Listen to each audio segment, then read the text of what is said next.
Bienvenido nuevamente a su programa legal. El día de hoy me encuentro con un invitado que es el doctor Juan Camilo Medina. Él es abogado especialista en Derecho del Trabajo y de la Seguridad Social, es docente universitario y hoy nos va a estar aclarando el tema de la mesada 14.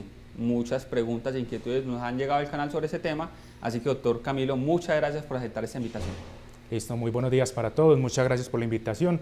Pues demasiado contento de estar aquí compartiendo un rato con ustedes y tratando de aclarar esas inquietudes o dudas que tienen relacionadas con la mesada 14. Bueno, de entrada, vamos al grano. ¿Qué es la mesada 14?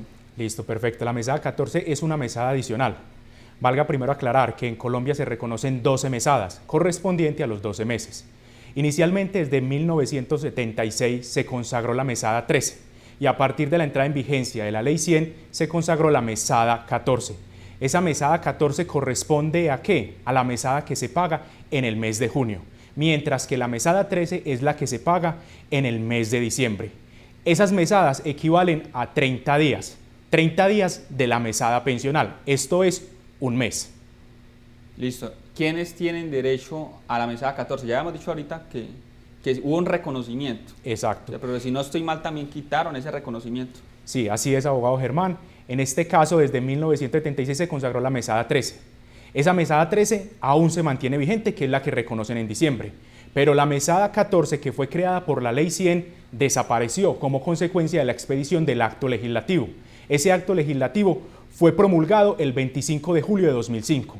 Entonces, a partir del 25 de julio de 2005, dicha mesada 14 desapareció. Pero ese acto legislativo consagró unas excepciones. Entonces, que nos quede claro que hasta el 2005, del 22 de julio, se reconoce la mesada 14. A partir de la expedición del acto legislativo, se consagran unas excepciones. ¿Esas excepciones en qué consisten? Que se reconocerá hasta el 31 de julio de 2011, siempre y cuando la mesada pensional del pensionado sea inferior o igual a 3 salarios mínimos. Entonces, esa es la excepción. Tendrán entonces derecho a la mesada 14 quienes tengan una pensión reconocida con un monto inferior a 3 salarios mínimos desde el 25 de julio de 2005 hasta el 31 de julio de 2011.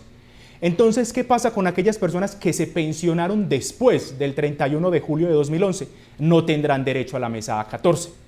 Tampoco tendrán derecho a la mesada 14 ¿quiénes? Quienes se pensionen a partir del 21 de julio de 2005, pero en un monto superior a 3 salarios mínimos. Entonces, esas personas no tendrán derecho a la mesada 14.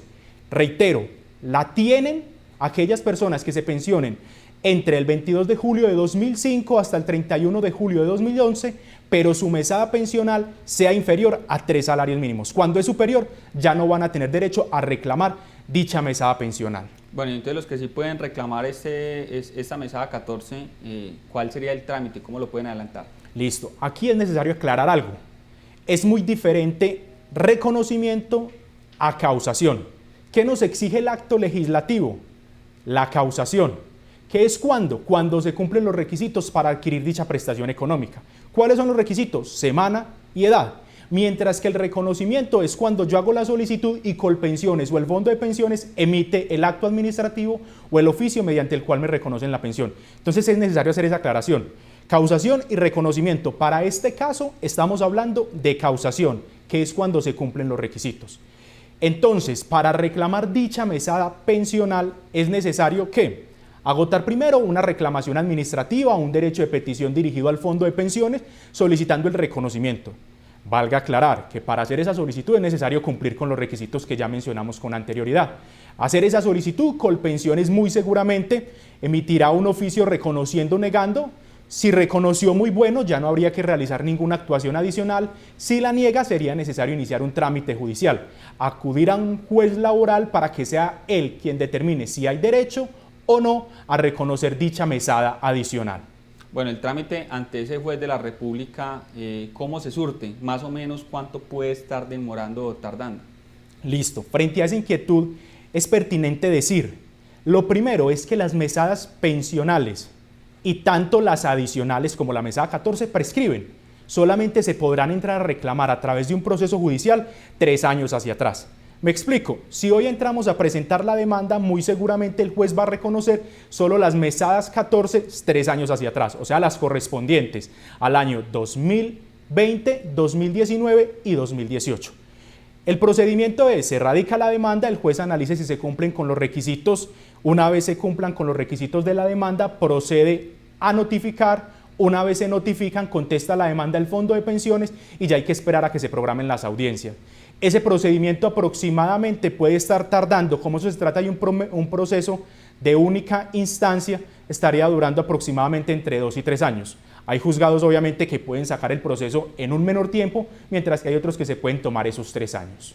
Estabas hablando de que el proceso fácilmente puede estar tardando entre 2 y 3 años. Ya habíamos hablado del tema de la prescripción. Desde el momento en que se presentó la demanda, se interrumpió el término de prescripción. Correcto. Esa es una ventaja también. Al momento de hacer la reclamación, no incluso con la demanda, sino también con la solicitud por escrito, con el derecho de petición, a partir de ahí se interrumpe la prescripción. Se interrumpe la prescripción solo por una vez, porque así lo establece el Código Sustantivo del Trabajo. Entonces, con la demanda o con la reclamación administrativa o con el derecho de petición, se interrumpe la prescripción y muy seguramente se tendrá la posibilidad de entrar a reclamar un poco más de las mesadas 14 de los 3 últimos años. Podría decir incluso que daría de pronto para solicitar el reconocimiento y pago de un año más. Bueno, este tema, que en últimas estamos hablando de un derecho que tenían muchas personas, ¿cuál fue el objeto, el motivo que hizo que esto se dejara de aplicar? Listo. Creería uno que las justificaciones o los motivos por los cuales se eliminó esta mesada 14 es por la sostenibilidad del sistema financiero, ¿sí? Tema fiscal. Exacto. Se ha venido manifestando en múltiples oportunidades a través de los medios y en el Congreso la necesidad de una reforma al sistema pensional, de mirar cómo se le disminuyen las cargas financieras al sistema pensional. Entonces, el hecho de quitar un beneficio como la mesada 14, en cierta medida le va a dar un alivio al sistema pensional. Y vemos que en el régimen de pensiones no solamente ha desaparecido la mesada 14, también se ha quitado otros beneficios con el fin de aliviar un poco esa situación financiera que se presenta en el sistema pensional. Me acuerdo mucho que en clases de Derecho se hablaba de unos principios, sí, rectores, orientadores del sistema. Y me acuerdo mucho que se hablaba de que en el tema laboral siempre iba a ser progresivo, que se iba a buscar como progresar en derechos y que adicionalmente en tema laboral existían pues unos derechos ya adquiridos, unos derechos que eran ciertos e indiscutibles. Esta decisión que se tomó por temas fiscales que afectan posiblemente, no me imagino pues yo que pueden estar afectando derechos adquiridos de la población colombiana, ¿no habría forma de echar eso hacia atrás? Y lo digo porque mucha gente ha dejado en nuestras redes sociales muchos comentarios, casi que impulsando causas, estamos hablando de pensionados, impulsando causas sociales de recuperar ese tema de la mesada 14. Listo, aquí hay que aclarar algo o decir algo. Respecto a ese acto legislativo, ya la Corte Constitucional se pronunció y dijo que realmente no había ningún vicio. Obviamente se centró en vicios de procedimiento, pero argumentó que no había ningún vicio. Lo que llaman vicios de forma. Exacto. Entonces ya ese acto legislativo en cierta medida ya uno podría decir quedó revisado por la Corte Constitucional. Pero aquí también hay que precisar algo. Es muy diferente la persona que ya viene con ese derecho reconocido por parte del Fondo de Pensiones y se lo quitan, ¿sí? Esa persona cumple con los requisitos. Ya obviamente tendrá que hacer la solicitud, pero entonces es necesario diferenciar entre la persona que ya tiene ese derecho reconocido, adquirido y que en su momento por alguna gestión o por alguna negligencia o por algún descuido se lo termina quitando el fondo de pensiones, que es muy diferente a la persona que no tiene los requisitos o que pronto están en duda esa causación del derecho. Entonces es necesario diferenciar esa situación porque en caso tal de que la persona tenga el derecho, se lo haya reconocido Colpensiones o el fondo privado por un tiempo y de la noche a la mañana se lo quitó, pues ya obviamente se estaría hablando de un derecho adquirido y esa situación no podría verse perjudicada o adulterada por las actuaciones del fondo de pensiones. ¿Le han llegado a su despacho este tipo de casos? Sí, señor, sí ha sucedido que de la noche a la mañana Colpensiones o un fondo de pensiones... Ya no le reconoce más. Exacto, no le continúa cancelando la mesada pensional. Bueno, entonces ¿ahí qué se puede hacer, doctor? Pues es grave, bastante grave. Sí, señor. Uno podría indicar, lo primero es agotar la reclamación, sí, el derecho de petición. Otra opción, pues sería presentar la demanda judicial. Incluso uno podría entrar a revisar qué tanto afecta el mínimo vital que le disminuyan esa mesada, que le eliminen del pago esa mesada. Entonces podría ser esa otra opción. mirar la posibilidad de acudir a una acción de tutela, ¿sí? Para el reconocimiento y pago. Es claro que la Corte Constitucional ha manifestado que para el pago de prestaciones económicas no es procedente, pero también se podría entrar a analizar qué tanto afectó esa mesada pensional, que se la hubieran dejado de continuar cancelando. Bastante interesante el tema, o sea que la respuesta a los televidentes es de que, digamos, desde el punto de vista jurídico no habría nada que hacer. Exacto. Iniciando acciones legales ante la Corte Constitucional porque ya revisó ese acto legislativo y le dio, digamos, un aval. Exacto, pero reitero, fue una revisión de forma, ¿sí? No hay, o no conozco por lo menos, un pronunciamiento de fondo frente a ese acto legislativo. ¿Listo? Entonces uno también podría decir, aquí pueden entrar en controversia los principios que manifestaba el doctor Germán, ¿sí? El principio de progresividad y el principio de sostenibilidad financiera. Entonces ya ahí el juez tendrá que hacer un análisis, la Corte Constitucional tendrá que entrar a hacer un análisis frente a cuál principio pesa más. Pero inicialmente uno podría decir, de forma ya hay un pronunciamiento, de fondo pues no lo conozco, y de pronto uno no sabe que con el transcurso del tiempo pues amerite esa revisión por parte de la Corte Constitucional. Bueno, es bastante interesante el tema porque ustedes nos han dado a conocer muchas inquietudes, muchas preguntas sobre el tema de la mesada 14. Hablemos también un poco, doctor, por ejemplo, en el caso de las acciones de tutela, ¿en qué oportunidades en temas laborales se pueden implementar? Por ejemplo, los reintegros, cuando una persona es despedida sin justa causa, por ahí existe una ley que es que la ley José, que la ley María, y existen precisamente para hacer unos reconocimientos y unas garantías a ese trabajador, y ese trabajador podría acceder por vía tutela a un reintegro laboral. Hablemos un poquito sobre eso. Listo, a través de la Corte Constitucional son múltiples los pronunciamientos referente a las posibilidades que tienen los trabajadores de acceder a ese mecanismo constitucional para hacer proteger sus derechos. Una de esas posibilidades es la que manifiesta el doctor Germán, es la posibilidad de solicitar reintegros, siempre y cuando se acredite ante el juez constitucional varias cosas. Lo primero es cómo la enfermedad afecta de manera significativa y notable la prestación del servicio. Segundo, que esa condición sea conocida por el empleador. Y tercero, que haya un trato discriminatorio. Entonces, esos son los tres requisitos que entraría uno a aprobar o acreditar a través de una acción constitucional. ¿Para qué? Para que el juez, analizando esos elementos, pueda tomar una decisión si es procedente o no un reintegro. ¿Qué consecuencias traería ese reintegro? Que reconozcan y paguen los salarios y prestaciones dejados de devengar desde el momento de la desvinculación hasta el momento del reintegro. También que podría dar lugar al reconocimiento y pago de una indemnización que equivale a 180 días de salario.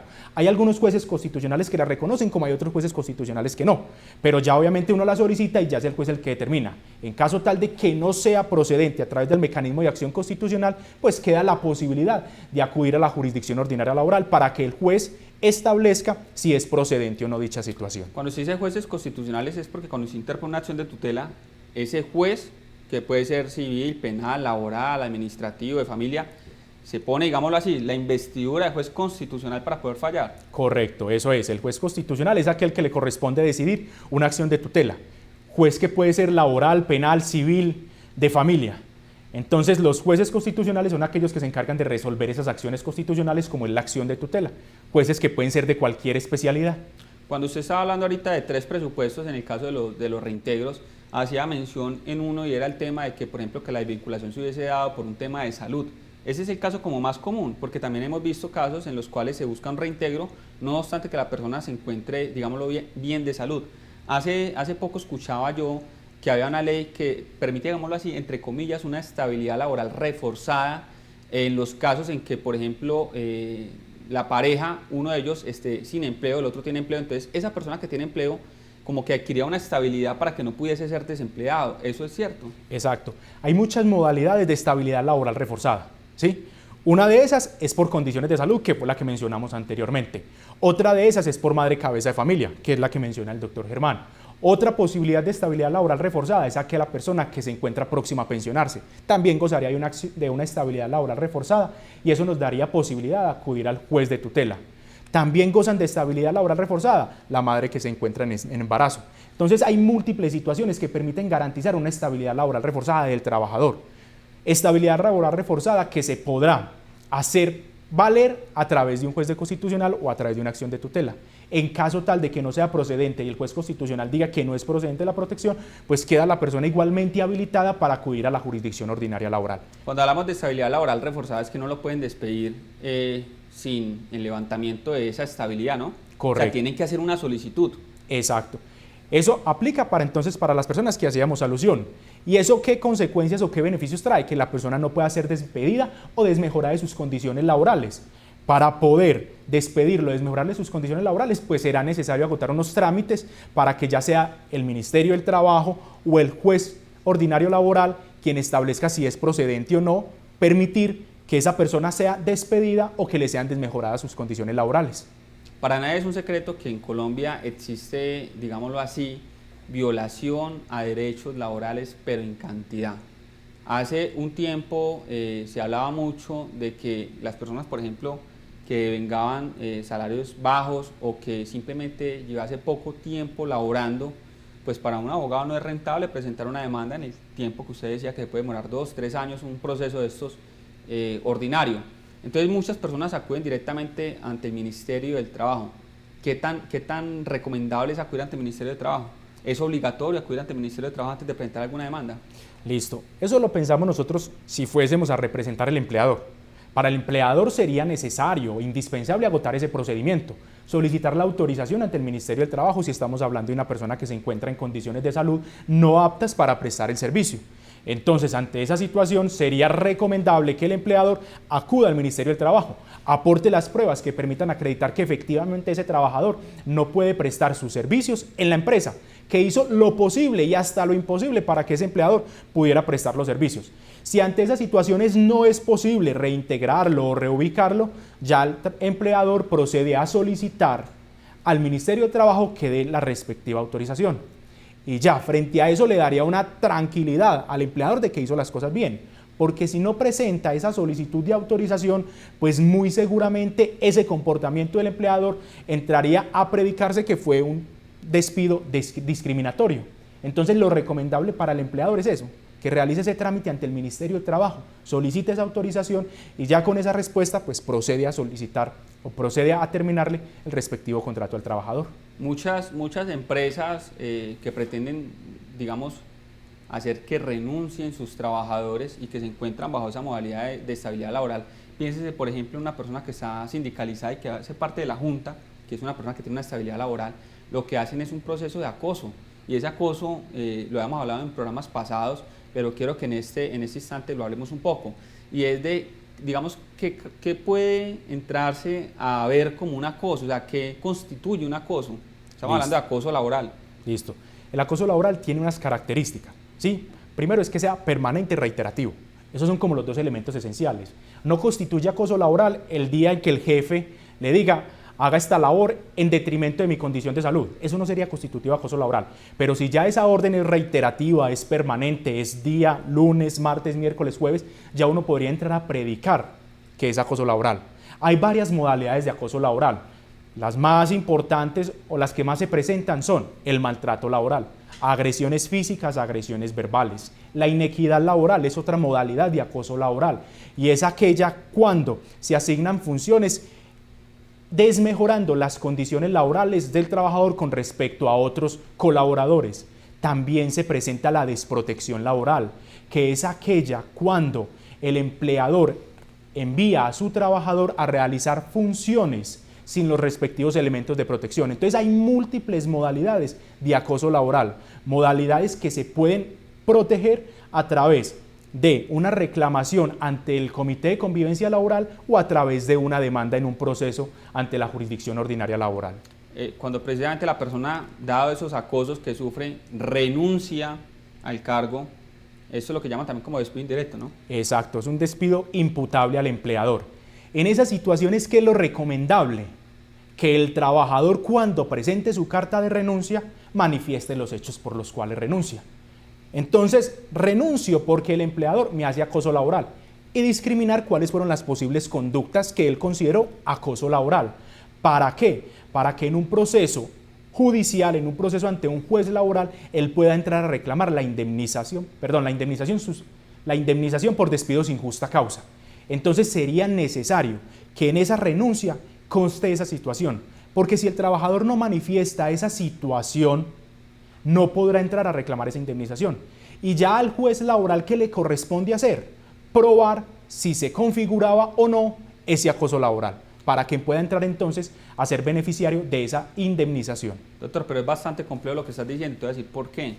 Porque si yo soy empleador y yo estoy acosando a un trabajador y ese trabajador me va a presentar a mí una carta de que está renunciando porque yo lo estoy acosando y me señala cuáles son los supuestos acosos, simple y llanamente el empleador le va a decir, yo no te recibo esa carta. ¿Qué puede hacer entonces ese trabajador que necesita entonces cumplir con ese requisito para poder probar ante la justicia ordinaria, ante un juez laboral, que efectivamente él renunció al cargo por ese acoso? Listo, si no se cuenta con una renuncia en esas condiciones y con el sello recibido del empleador, pues va a ser muy difícil obviamente alegar un despido indirecto. ¿Qué sería lo recomendable? Pues tratar de buscar otros medios, ¿sí?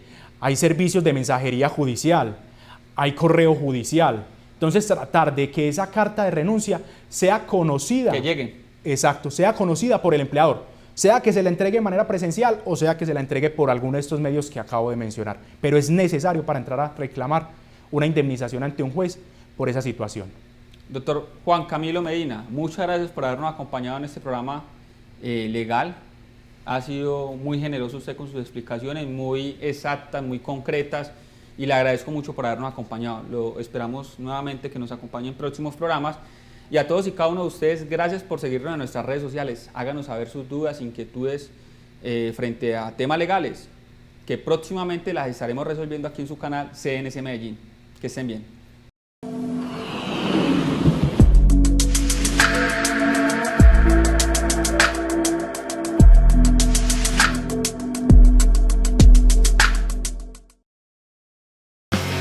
Cada que es lunes el ciclismo lo sabe. Soy John Jaime Osorio y los invito para que nos acompañen en Ciclismo en Grande, el único debate sobre ciclismo que hay en la televisión de Colombia, aquí por el canal CNC los lunes a las 8 de la noche.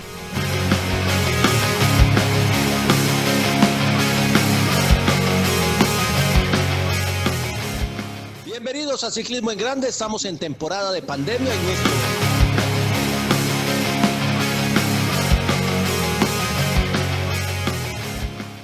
Homicidios registrados ayer en la capital de la montaña. ¿Te lo podés creer? Ahí habló el gobernador ayer, rueda de prensa. Colombia y Argentina, los de menos borrachos. Lo deportaron de Estados Unidos y aquí le tienen un guardao largo. Oído pueblo, mi nombre es Carlos Tobón, me dicen el señor de las noticias.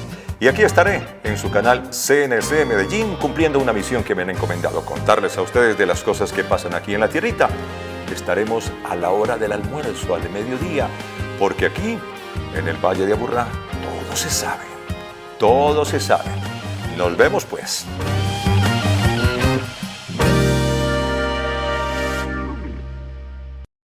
Regresa Personajes, con toda la información política y administrativa. Los martes y jueves tendremos un invitado con el que analizaremos diferentes temas de interés. Personajes, martes y jueves a las 7 de la noche y solo aquí, en su canal CNC Medellín.